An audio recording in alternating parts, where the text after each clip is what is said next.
So yan mga kabro, magandang araw sa ating lahat.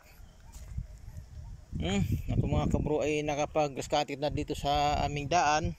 Maganda na ulit tingnan. Ayan mga kabro, okay na ang aking rescater na ginawa ko. Ang aking ginawang rescater na amosin at madaming sira. Ayan, okay na siya. Yan mga kabro, ang kanyang natabas na. Yan, yung doon. So ngayon mga kabro, tapos na akong mag-scatter sa daan. Uuwi na. Ang sira nito mga kabro ay palit ng karburador. Yan mga kabro. At hindi talaga ito mapaganda mga kabro, mapaandar kasi singaw itong karburador. Ayan mga loose thread ang tornilyo mga kabro dito, tornilyuhan.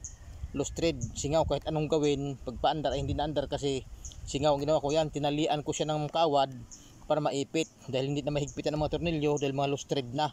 Yan mga kabro. So ngayon ay okay na siya. Tapos yan, nilagyan ko ng silinyador. Yun ay dipisel na nakakangalay sa kamay pagka pinipisil. Ito, ayan dinilhan ko ng cambio ng bike. Yan, okay na yan mga kabro.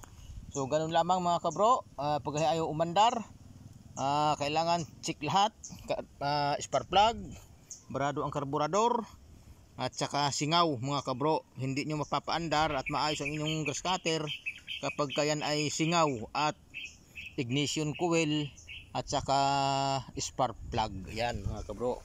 So ganun lamang po mga kabro, maraming salamat sa ating lahat.